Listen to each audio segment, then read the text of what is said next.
general comment, and I'll make that up. I'm sorry.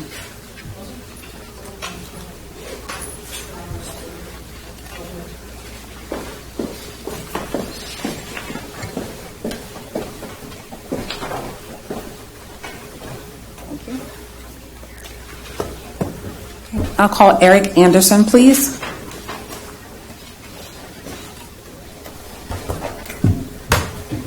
Good morning, Board of Directors. Morning. My name is Eric Anderson, and I've been employed at HART for 10 years, and I'm the Chief Maintenance Steward for the ATU Local 1593, and I bring before you a few concerns.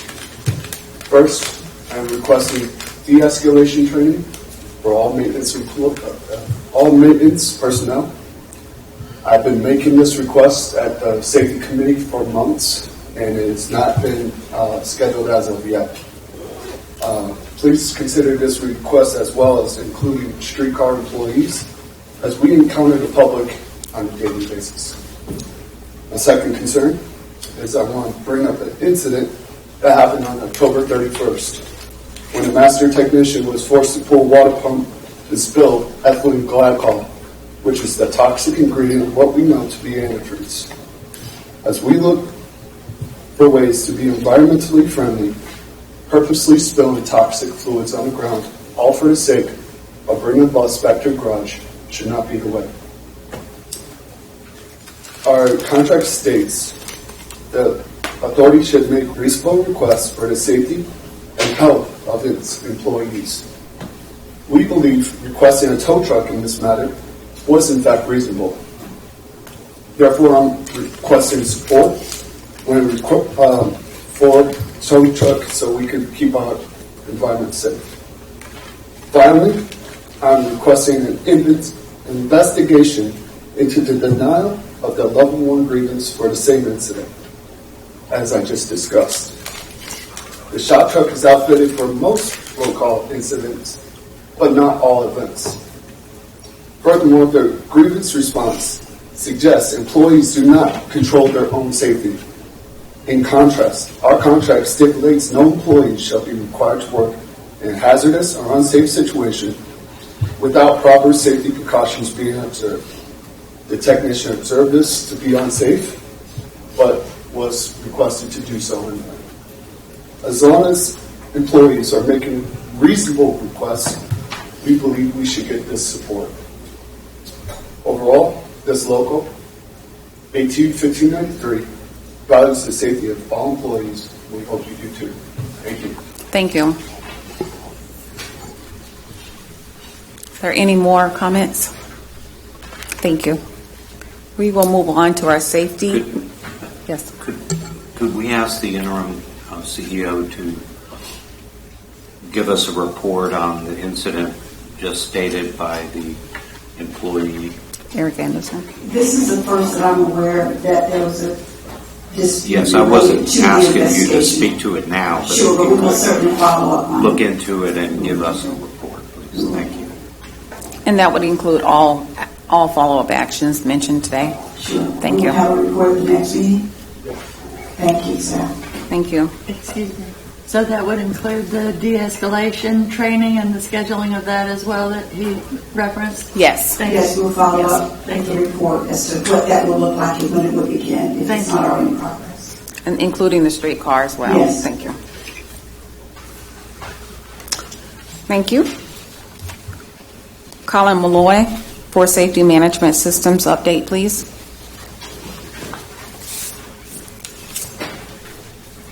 Madam Chair, Board of Directors, thank you for the opportunity to speak with you today. My name is Colin Malloy. I'm the Director of Safety and Security with HART.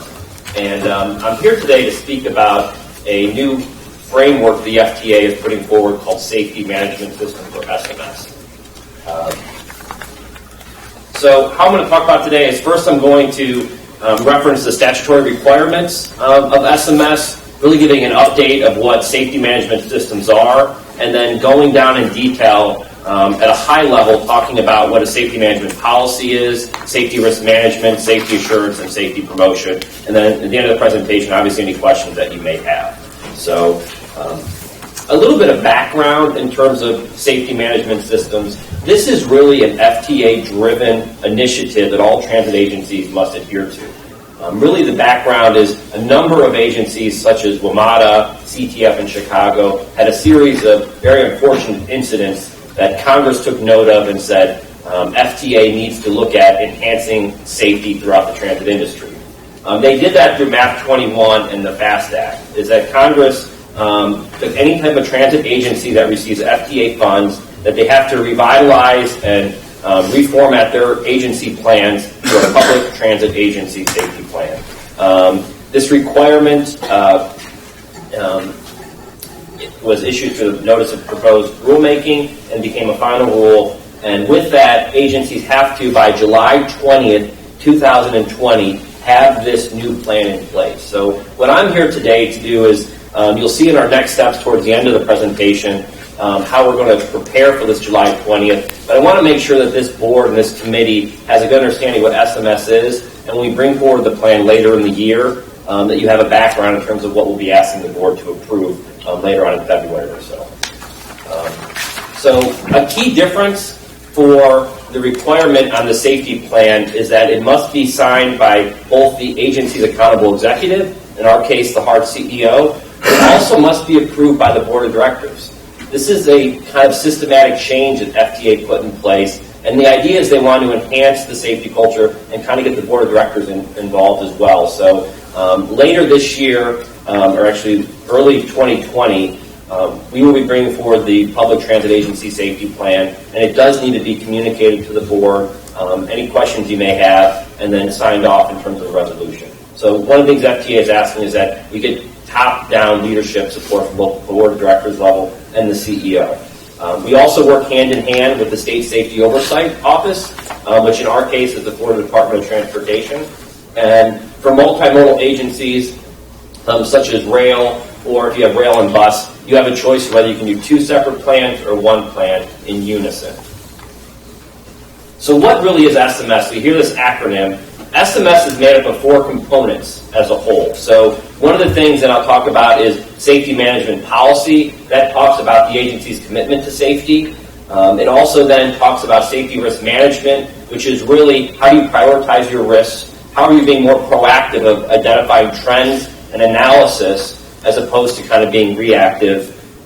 Safety assurance incorporates what we kind of think of as a quality assurance or QA is as you put some mitigations in place, how are you verifying that those mitigations are actually working? And then finally is safety promotion, which is a larger term for how are you communicating to staff and how are you also training staff on these safety protocols.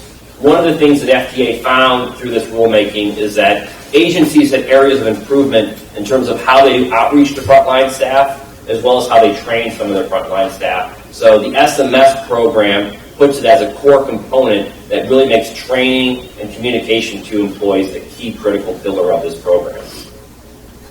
So the first critical pillar is safety management policy. So the safety policy is going to, one, for the first time require safety objectives for the agency. So we'll be putting together specific KPIs and metrics that'll help identify, what this agency views in terms of safety. There also will be an enhanced employee reporting system. FTA is asking agencies to develop a non-punitive employee reporting system, and they've kind of put teeth to that of making sure it's part of the requirement. It also, under the plan, you have to identify the accountable executive, as well as the chief safety officer for that organization, identifying which agency leadership has responsibility for which functions, and then kind of key staff that are responsible for safety.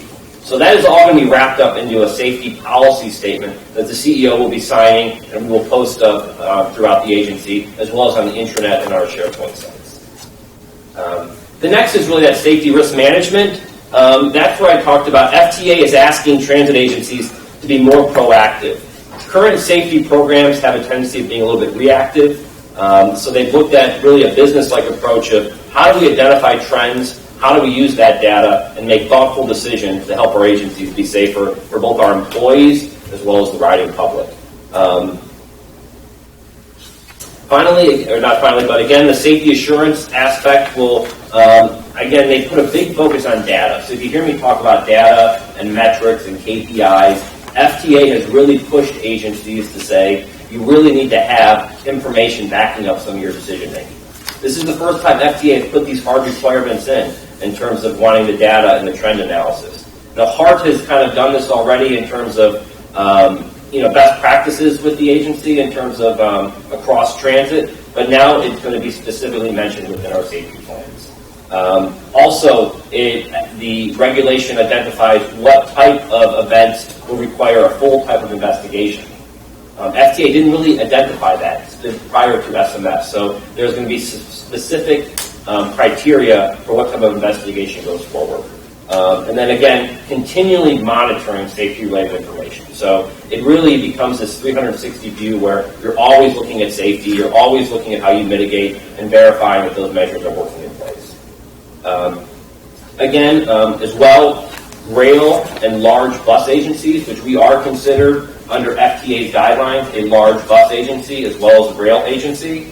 There's also management of change. So in the case of HART, if the referendum, the surtax dollars go through, while we expand our service, we're going to need to have safety assessments of managing that change. So as we do additional BRT routes, as we do additional bus routes or BRT service or whatever direction the board goes in, the agency will need to provide this board as well as the CEO what safety risks could possibly be determined from this expansion, and how are you mitigating that. So they're asking us to do that in a formulaic fashion. So we're providing more data, more information to leadership and to boards such as yourself.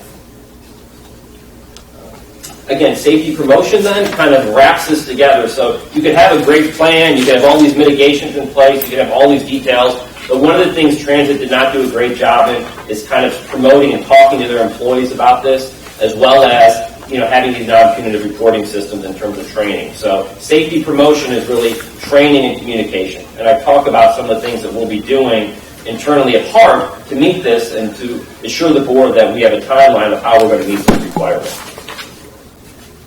So here are some of the internal outreach in terms of what the organization is doing in preparation for SMS, which I just spoke about. One of the things, we'll have a series of SMS workshops. So a little bit more expanded view of what we're providing here, but what is SMS? How does it relate to you? How does it relate to our organization? And what are the expectations of the safety management system moving forward?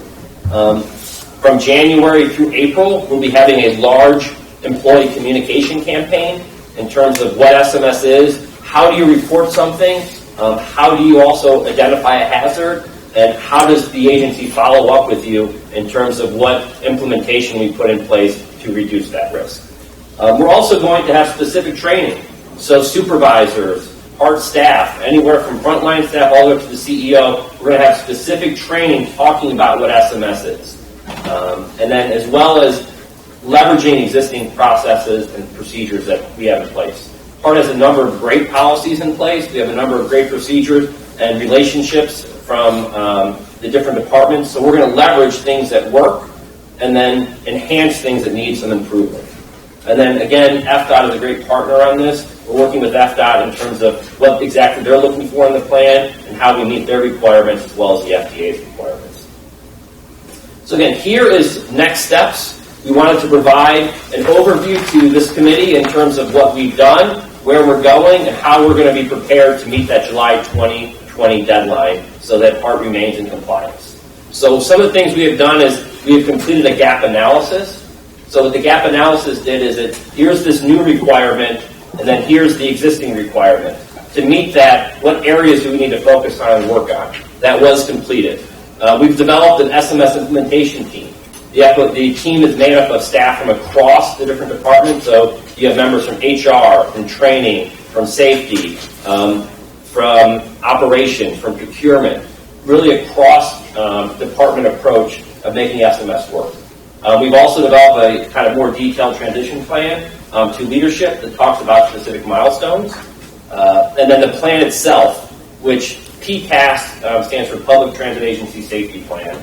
But we plan to have, we are currently working on the plan as we speak and having a draft completed by February.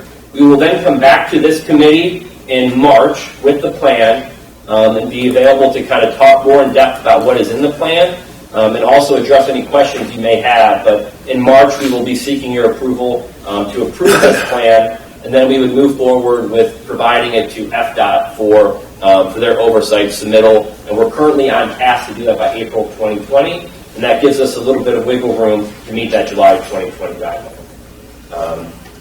So that's really what I have today. This was, again, it's an overview, kind of an executive level of what SMS is.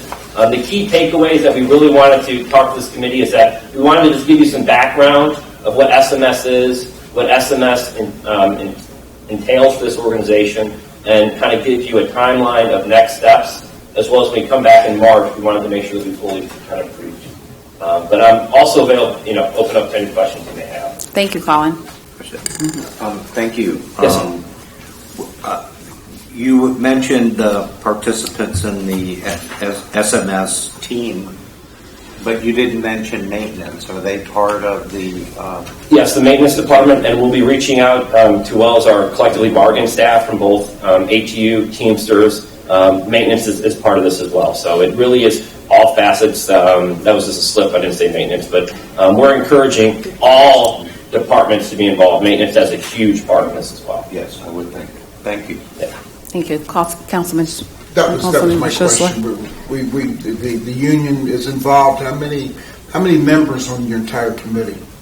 So the new implementation team roughly has, what we stood up, has roughly about 8 members on it, and we want to have a member from both the ATU as well as Teamsters on there as well. And they're active participants? We have a series of safety committees. The SMS implementation team has really just kind of started in terms of this process. Of this past month, we really started with the SMS implementation team. So that's a new team that just developed, and we'll still be having the first meeting in terms of how we communicate that out. Okay, just want to reiterate the fact that that's very critical that, yes, sir. That all staff, the thing be vertically integrated through all levels of the organization. Yes, completely agree. Yes, sir. Okay. Thanks. Commissioner Smith. Thank you. So there's members of HR involved, representatives of HR involved in this, and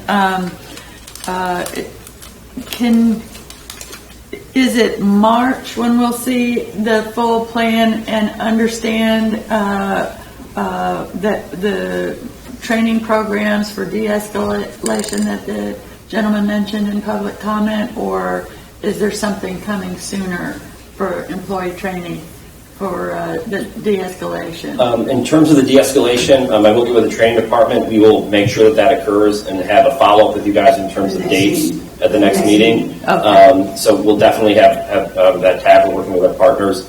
As the SMS portion of it, there are specific, we want to explain non-punitive employee reporting. We want to talk about what systems that our organization has put in place. We're looking to do that between January and April in terms of rolling out through our quarterly safety meetings that we have, where we have all our operators that come in for this training. Some of the processes we're still refining and developing.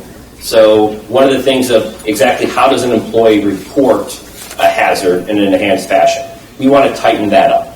We want to make sure that we have it as both an open forum as well as a free employee feels empowered to report that. So we're working on developing those processes to make sure that the employees feel completely empowered to do that. And that's what we want to incorporate into the plan. So we're still working on developing those processes. We want to do it hand in hand with the entire agency. And that's when we come back in March. We'll have a full, fully vetted, detailed FDOT reviewed plan for this board that talks about what direction this organization is going in terms of safety. Thank you. Thank you. Colin, thank you for the presentation. I do have a few questions myself, and the level of importance, as you can see, we created a committee in order to respond to it. So for a couple of things I had, you talked about the employee reporting, and that will be available when the SMS system or the program is launched. What happens today? If something happens tomorrow, what is the reporting process? So we currently have a series of employee reporting for hazards. In terms of speaking to a supervisor, there is a drop box in the operator's lounge. We have a series of existing safety committees where items are brought up. One of the things in the gap analysis is that we can have a more robust system. We also found that some employees didn't feel as empowered in terms of reporting issues. So that's one of the things we wanted to tackle, is to make sure that we have a little bit of a stronger program. We currently do have, I don't want to give the impression that we do not have an employee hazard reporting system. We do. But we want to kind of go above and beyond that to make sure that the employees, I keep using this term empowered, but SMS will only work if all staff feels empowered to talk about safety issues.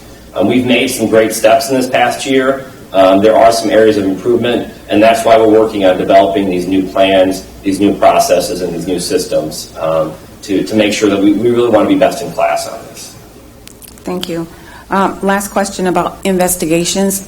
You mentioned that you're going to determine what level of investigation should be followed up on or reported. Just making a recommendation that any report should be investigated. From my standpoint, it's just a recommendation. Yes. So all of our accidents and incidents are investigated. So one of the things that FTA put is that there's specific criteria of the type and level of accident investigation. So you investigate a mirror clip. So if we have a small mirror clip, for example, we normally have a supervisor's report that kind of goes over the analysis of what occurred and what the follow-up action is on that. But if we have a larger, to say, rail accident, there's a much higher threshold in terms of what we have to report, not only to FDOT as well as to the FTA, and that could be anywhere from a 30 to 60 to 90-day report. So what FTA did is they kind of cleaned up the criteria at the national level of what triggers some of these larger investigations. And for the first time, to your point, the bus investigations will have to have a larger focus on them. So we do investigate all accidents, but they want some more robust reporting that actually talks about trends. So, a small incident that happens numerous times should be looked at just as a large accident, because you don't want that to roll into something larger. Thank you. Any other questions for Mr. Malloy? I would just like to suggest that we get an interim report maybe about halfway through the plan, so that we're not just presented with a final product. Yeah, we'll be happy to. And that was the point of this. We wanted to communicate to you what direction we're going, but we'll be happy to, under leadership, come back with additional updates and let you know what our status is. That would be great. We'll do that, sir. Thank you. Thank you. Next up is a summary of our 2019 productivity and performance metrics by Chris Cochran. Oh, that's right. Yeah, I'm sorry. Excuse me. We're reordering the presentation, and Colin, you have another presentation, and in an effort to not go sit down and come back again, we've asked you to go ahead and get started with it. Thank you. And my apologies. We wanted to give the board a quick update on some security measures as well that this organization is working on. This past month, we partnered with the Transportation Security Administration on what is called their SETA program, which is Security Enhancement Through Assessment. What this program does is transit agencies work hand-in-hand with TSA on a number of drills and activities to help increase the security posture for the organization. The first phase of it is an assessment in terms of a baseline of how the agency is doing. The second phase works on mitigation, and the third phase is a reassessment, as well as how do you build a sustainable additional security plan. So what HART did this last month that we wanted to communicate to the board is, working hand-in-hand with TSA, we conducted a suspicious package drill during our morning pullout. We had great participation from operations, from supervisory staff, from safety, from our security, throughout our entire organization, and the drill was a resounding success. TSA actually placed a series of unattended and suspicious packages on the bus, and the operators under the drill were, I don't want to say challenged, but we did a run-through of whether during their pre-trip they were able to spot that bag. I can tell you it was a resounding success. Our operators did extremely well. Very proud of the work they do day in and day out. And again, this is just an example of the organization working together, and we're going to continue to partner with TSA on these type of security events, looking at rail as well as mid-trip. But we wanted to communicate to this board some of the different ongoing efforts the agency is doing, not only on the safety side, but also on the security side as well. Thank you. Any other questions for Mr. Malloy? Thank you very much. Thank you, Mayor. We will now move on to summary of fiscal year 2019 productivity and performance metrics by Chris Cochran.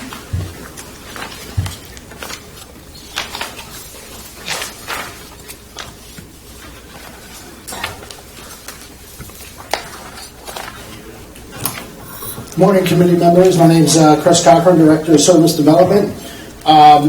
We will present to you today a summary of our fiscal year performance metrics. As you all know, every month in your board packets, we present to you a number of different key performance indicators and performance metrics as well. We have a number of sources throughout the agency that we gather all of this information from. Pretty much every department in the agency contributes to being able to put those performance metrics together.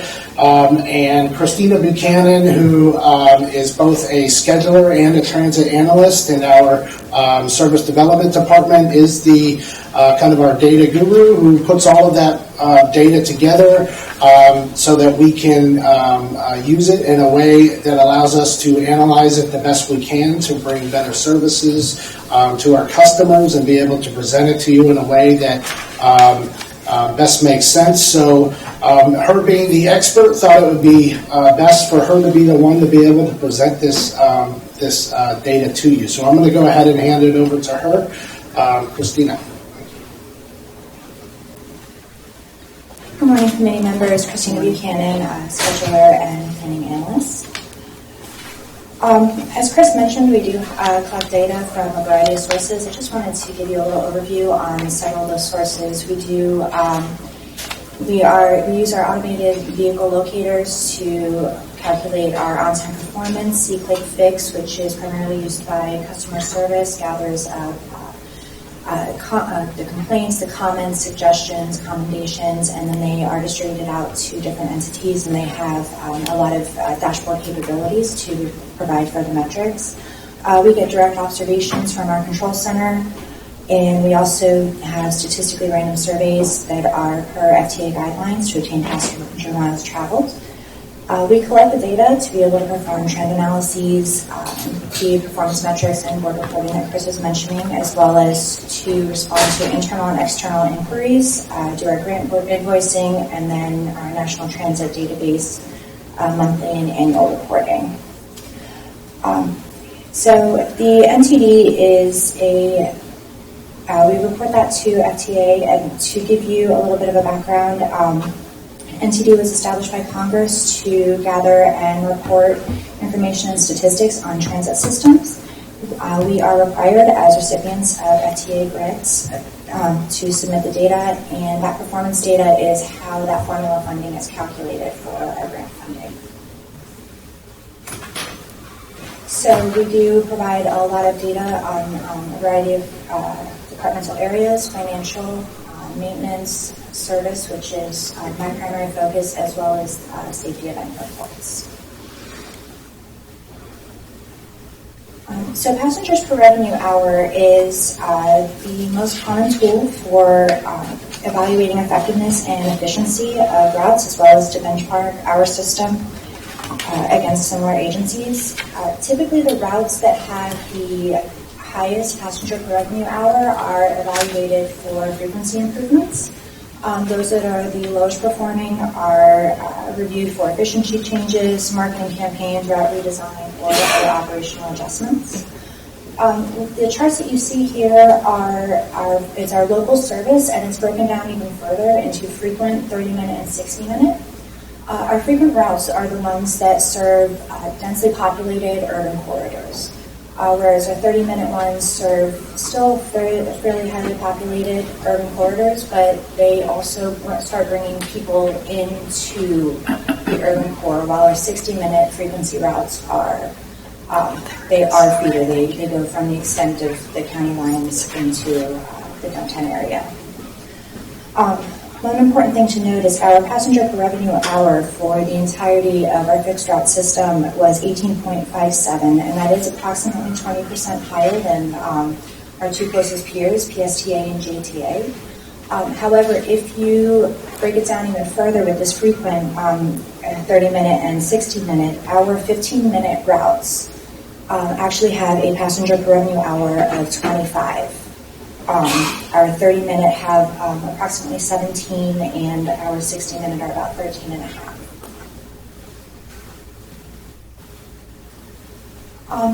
These are passenger per revenue hour for our express routes and our flex. Those can't be compared necessarily against the same system-wide average, because flex, if nothing else, cannot actually accommodate anywhere close to the capacity that a 40-foot bus can. And our express routes are meant for a smaller pool of patrons. For example, our two most productive routes, the 24 and 25, go from East Hillsborough, and they bring everybody they come into the urban core and then down to McDill in the morning only, and then in the evening they bring everybody back. So it doesn't have the same ability, those express routes don't have the same ability to pick up patrons the way that traditional local service does. Moving on to our ridership performance, we are looking at a 5-year comparison starting with fiscal 15 and going through the close of fiscal 19. Nationally, transit agencies were seeing a decline from 2014 to 2017 anyways. So the decrease in ridership from 15 to 17 is not surprising. What we have seen over the last year is that our ridership is either stabilizing or increasing since Mission Max implementation. So that is definitely a positive, especially if we look at our weekday express only. We saw an increase of 77% since for the first year after Mission Max, and it's almost doubled.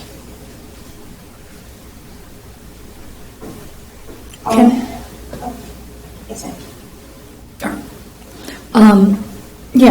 I just think it's important to recognize the scale of these charts between local average weekday and the express, because they're not at all in parity. Of course, the top number on the express is 2,000, and the top number on the weekday is 60,000. So I think it's real important because we're talking about the same size buses in service. Yes, ma'am. Yes, so the scale is different since it is based on those averages, and we do have a smaller pool of routes for the express versus the local. The average weekday is local only. It does not include any express routes.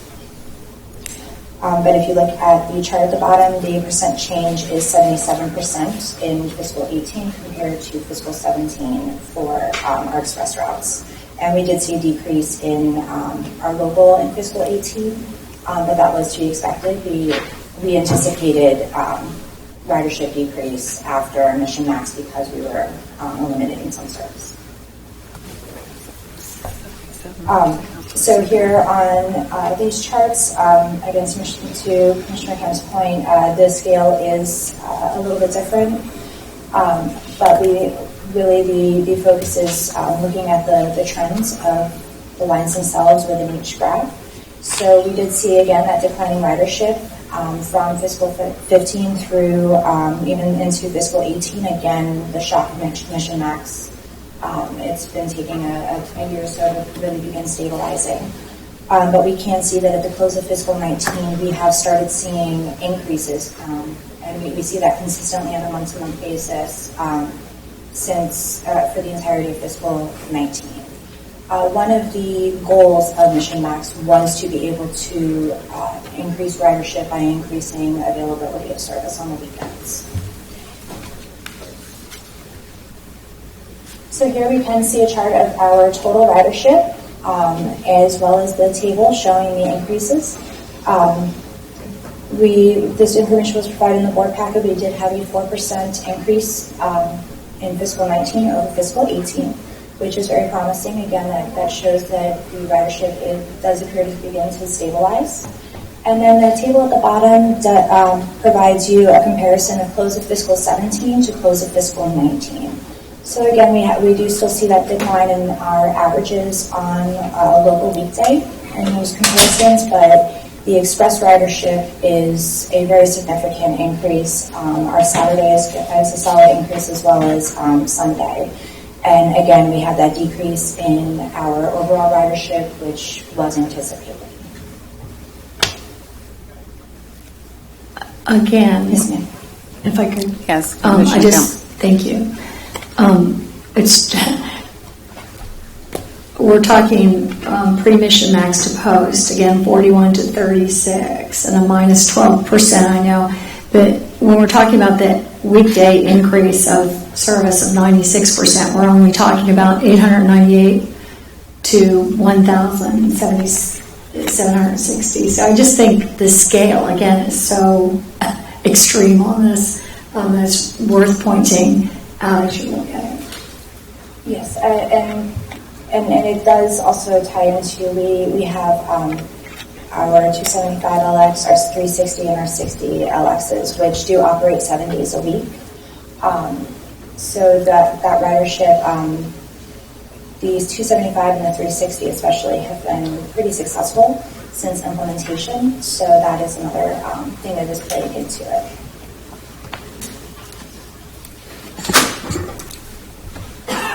So I'm moving to streetcar ridership.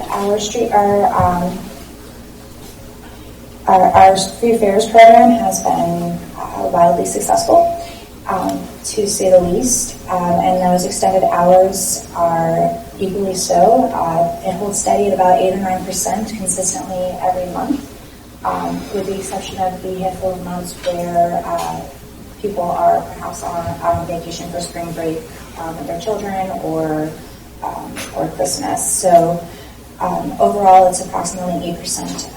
Our morning ridership is approximately 8% of our total ridership. And here is a good chart to illustrate exactly how much the increase had been.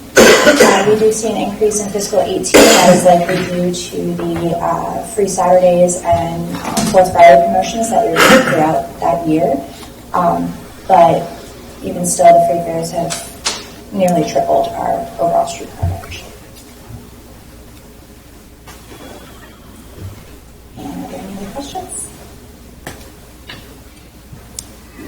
Any questions? Thank you, Commissioner Kemp. You're recognized. Thanks. One of the things, we are getting less, but I guess we're going to go back to getting more of this information in our monthly packets because we had traditionally been, and I had noted that and said something in the regular meeting.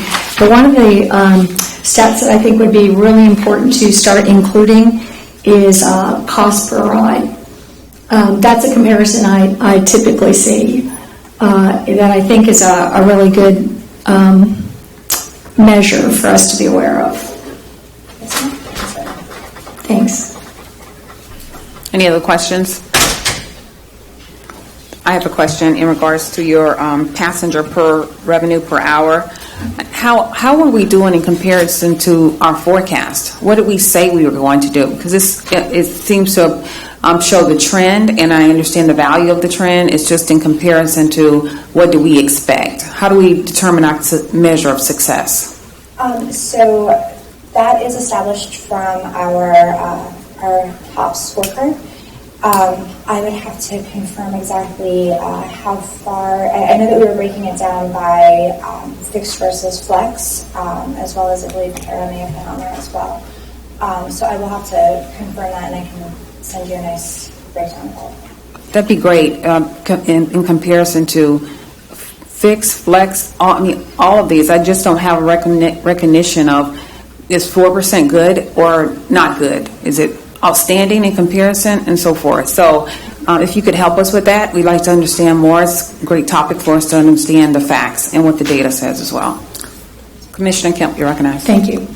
And just going back to the slide, it says 6 next to it. That's express routes as compared to flex. Mm-hmm. And the flex is our little vans that go, and the express routes are actually buses. And I know that you talked about the big regular size buses with regular service that in some ways I consider pretty robust.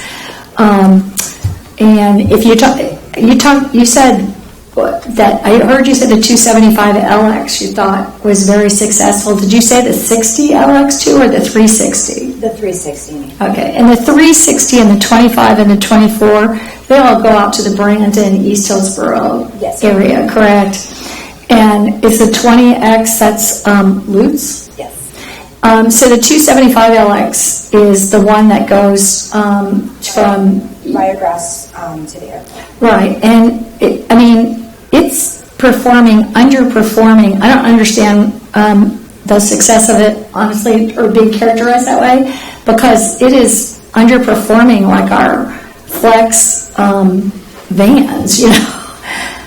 The issue that we run into with routes such as the 275 they are very, very long, so it takes a long time, and so when you look at it on a numbers perspective as merely just bodies in the seat, it does have good ridership, but because the trip itself from the revenue hours that it takes is so long, that skews that passenger per revenue hour down more. But we do know that it has very consistent and fairly loyal ridership, and it absolutely, I do think it does serve its purpose very well, which is being able to get people from Wiregrass into on a limited stop basis into UATC and then down to downtown as well, to be able to make all those other connections as well as into the airport. What would be interesting too and informative, and I think would help, is to understand where people are boarding it and for how long they're riding it. I know that that's not something we usually do, but in these numbers, it doesn't look like it's a very useful way to use it. In this, since it's carrying less than flex, and it's giving pretty robust service. I don't think that is the issue there. And I also think it would be good to see price per ride. And perhaps just to add on to Commissioner Kemp, if we could normalize the data, and then we would be able to see the ratio across the board versus and looking at them within their own metric within itself. Thank you. Any other questions? Thank you very much, Christina. We appreciate your presentation. We'll provide the information on each other. Thank you. Okay, we have another presentation on update on the streetcar tracks tie replacement project by Brian Allen.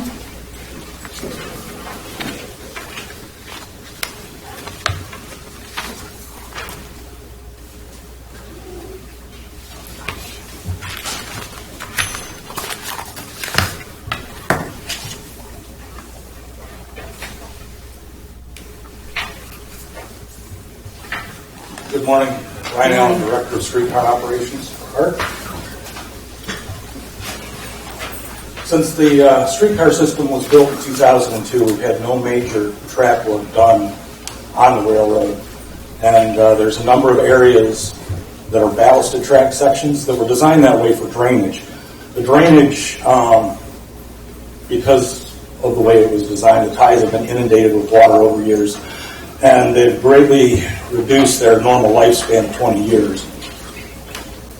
So in June, the board authorized us to award a contract to R.W. Summers to do a major tire replacement on the railroad. And the work has been funded by a surface transportation grant. And what this means, what the work entails, is that when I say ballasted track section, that's what everybody would consider like what CSX runs on. Open cut, ties, ballast. The only difference is, as you can see in this picture, the picture on the right, our ballasted track section is all in concrete tubs. And to get at the ties, you have to remove the rail and then clean everything out. So it's a pretty labor-intensive process. The project, we started the project on November 4th. We're anticipating completing the project in February. During this time, the two stations, the public station and the York Street station, will be closed during the week. We will be serving this with a bus bridge. You can see the route there on the right. And we will be doing regular service on the weekends and during holidays and our major events. So we're trying to minimize the impact as much as we can. As I said, we're running the bus bridge. What this looks like is that we have 2 streetcars running in the downtown area, one up here in Ybor between Kadrisha and the track, and then we have 2 of the trolley buses running to make the in-between connection. All the streetcars are running on what would be their normal schedules, so the public, as they know our schedule, are not impacted. If you go downtown, those are the dates the cars or the times the cars are leaving their posted stations. And finally, we put out notifications to the public. We're using social media for this. Also, our motormen, the week before construction started, we're telling our regular riders during the week.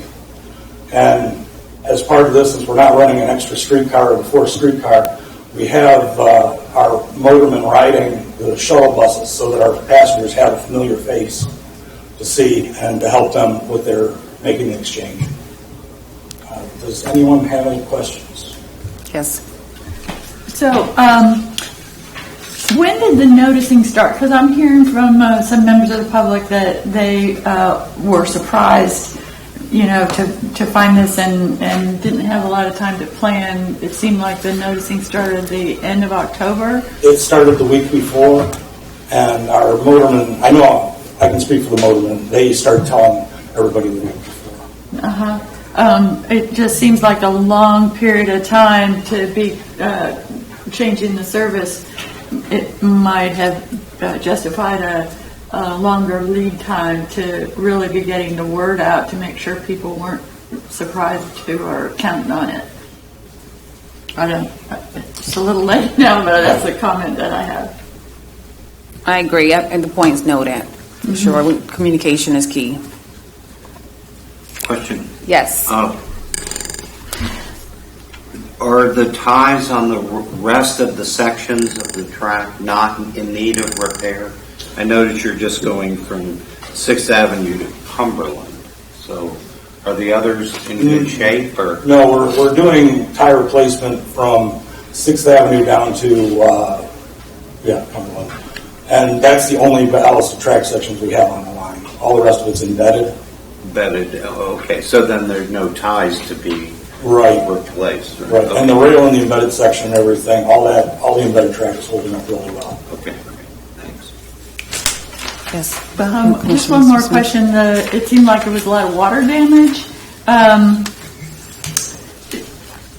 Is there any indication that is because of more frequent recent rain events, or do you feel like this was pretty normal lifespan for those ties? And is there any reason to think that we should be making this more resilient towards stronger rain events, more flooding? I'm not aware if these areas are particularly vulnerable to flooding, but is there anything being done differently this time around that would make them more resilient to water damage? There's a couple things that are going on. First of all, this is a more long-range thing. These ties have been inundated for years and years. The city is making some changes to the drainage around these areas, specifically out here and along the port, to better drain the areas and to catch some of the water. We catch everything that comes down 13th Avenue here, down that grade. So it's quite a bit of water. The city is making some changes to intercept that water before it ever gets to us. And from our standpoint, we're going to do a little bit better job with ballast maintenance. But the key areas here that always receive water, as part of this work, we put in bigger ballast. When the line was originally built, it was a very small stone. I think it was for more aesthetics. We're using a number 4, which is what standard railroad ballast is, and this will cause it to drain better. Thank you. Thank you. Any other questions? Thank you for your presentation. I just wanted to note that you simply stated the few pages that you were going over and the actions that were taken, but they are very profound to have a number of alternatives, as in in trying to cover the areas back up, is my understanding, versus the work that's done through the night and then making it transparent to those during the day. So I know that comes with quite detailed interaction. So I just want to thank you for that. Thank you. You're welcome. All right, we're moving on to our committee action items. The first one is Justin Loeffler. Good morning, Board. Justin Loeffler, Director of Maintenance. This action item is to authorize the interim CEO to purchase up to 16 staff support vehicles from the Florida Sheriff's Association in a not to exceed amount of $498,610. Are these used vehicles? What's that? Are these used vehicles? They'll be new vehicles. Oh, I mean, I'm just curious, you're buying them from the Sheriff's Association. The Florida Sheriff's Association is a contract. Oh, okay, it's through their contract. Yes. Okay, got it. Any other questions? Commissioner Smith? Can you speak to the fuel efficiency or hybrid? Is there any effort in this purchase to upgrade us towards more fuel efficient vehicles? That the board has been expressing concerns about that. Absolutely, I can talk to that. So currently we're about 32 vehicles that are past their useful life for staff support vehicles. Mm-hmm. Most of the vehicles that are on this list to replace are pickup trucks that are used for route maintenance and for maintenance. There's only 3 vehicles that are on this list so far that are for regular vehicles. And if we wanted to go to a hybrid or a battery option, it would actually cost so much more money for the infrastructure and for those type of vehicles that we would not be able to replace that many. And we're trying to update our fleet to the point where we can actually maintain the vehicles, because some of these vehicles are like 20 years old. So right now, that's not one of the options that we really have available to us to be able to replace as many vehicles as possible. Mm-hmm. If I can follow up. Yes, please, Commissioner. We keep hearing, that it's just so much more cost effective to go with the older, more polluting, more energy inefficient technology rather than to begin upgrading. And I understand that, and I understand we're in dire, position financially now. But I would just like to express the hope that when the transit tax money begins to become a real a thing we can count on, that we would really look harder at those options. Absolutely. And we did look at those options. Like I said, though, most of these are pickup trucks, 12 of the 15 that we've identified so far. There's no options there for anything that's more environmental. It's coming. It's coming. Yes. Ford has a truck that's supposed to come out in the next year or two that's electric. But right now, we have to buy what's available for us. Director Menchenick. Yes, thank you, Madam. I agree with the list, and having looked at it, until we can get an environmentally sensitive Ford F-450, it's not going to be. That's not there. Doesn't exist yet. So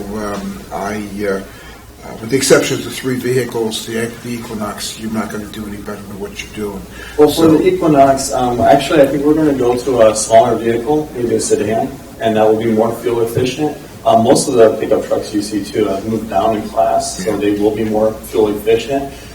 That's one good thing about with the new technologies, is that even the lower class vehicles are able to tow and haul more than what was previous available. And with the addition of these already, the fact that these are already in the capital plan for the current budget, I'd like to move this forward, make a motion to move it forward. Thank you. All in agreement? Aye. Aye. Thank you. Okay, so passed.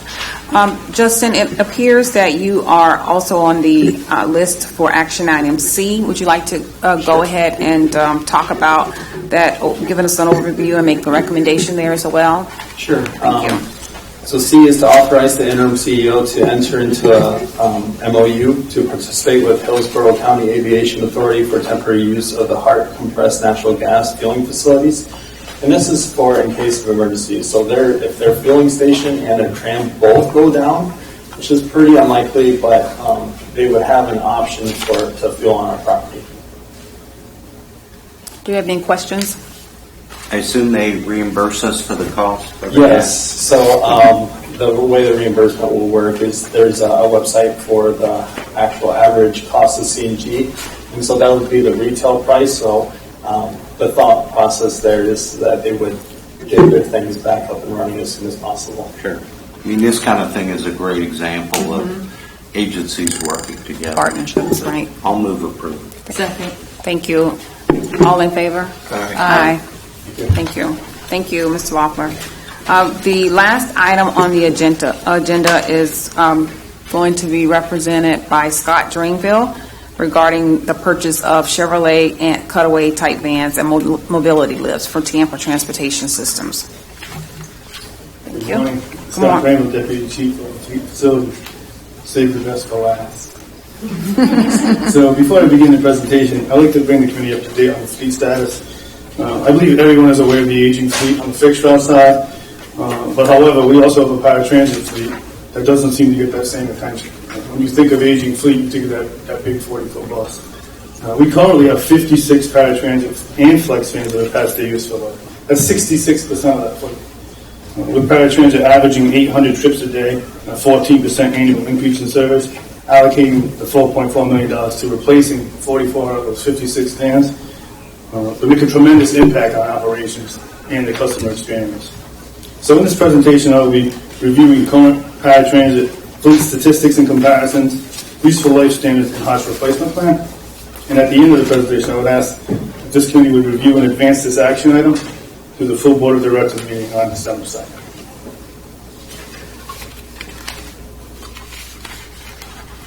So currently we have a total of 85 vans, 73 are issued to paratransit side and 12 on the fixed route flex service. When we break down each sub-fleet here, the number in bold is the amount of vehicles in that fleet. And we also report on the average life-to-date miles. And keep in mind, this is data we collect each month, and we report and analyze each month. Cost per mile comparison, this is life-to-date. The bars in blue represent the CNG, the orange is the unleaded fuel. And again, broken down by each subfleet. Miles per gallon comparison, this is for September. Again, blue is the CNG, orange is unleaded. And just to compare apples to apples, you can see the first bar at 12.4 and the third bar at 10.5. Those are MV1s. So those are sedans or small crossover vehicles. That's why you see the miles so high like that.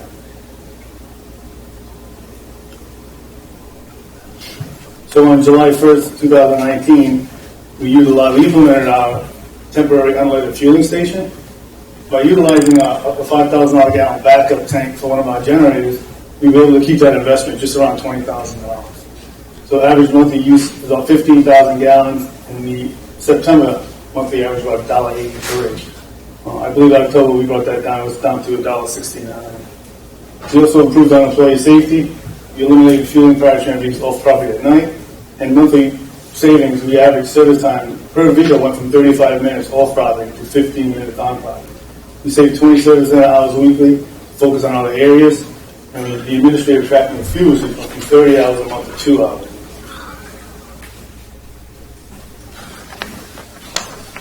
I added a picture in just so everybody can see what that actually looks like. It is temporary. Here is the FDA useful life standard. This is a criteria that we must keep. If any of our rolling stock is purchased with federal funding, this is the criteria. The two bottom categories is what we would use on our paratransit or non-revenue fleets. So 5 years or 150,000 miles, or 4 years or 100,000.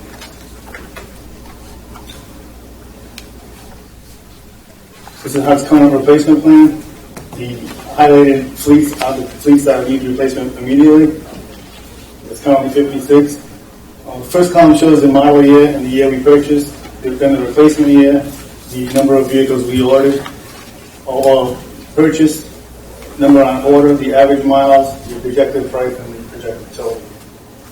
And the projected price is based on a 3.5 increase. So in summary, FY19 HART received 19 unleaded vans. Average daily range on CNG we do about 82 miles, unleaded gas about 168 miles. Currently we have 56 vans, or 66% of the 85 past their useful life.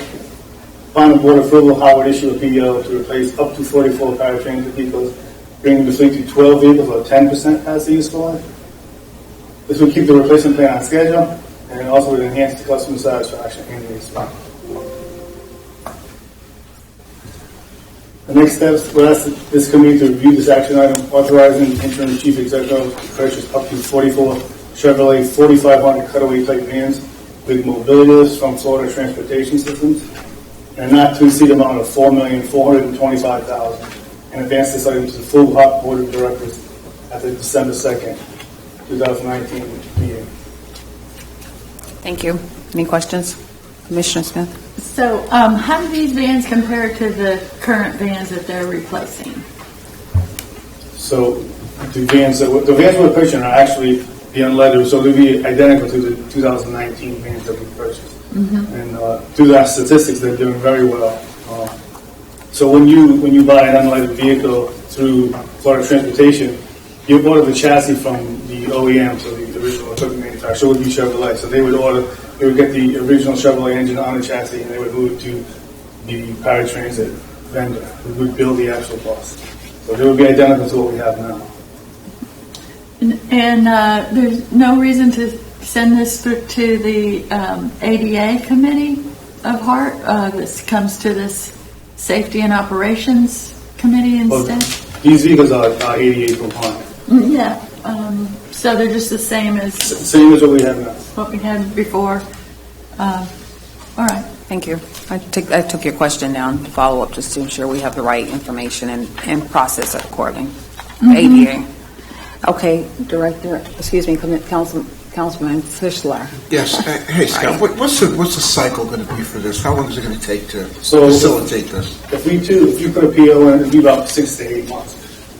Something like a strike could affect us, but hopefully that won't be in effect. And then 6 to 8 months from the PO, we could have a turnaround of powertrains. Are we going to stagger it, or are we going to get them all at one time? Oh, we'll put the PO in for 44, but they're at the mercy of the OEM, so it won't be like they'll all be coming in at once. They'll be staggered. Okay. I'll move approve. I'll second. Thank you. All in favor? Aye. Aye. Thank you.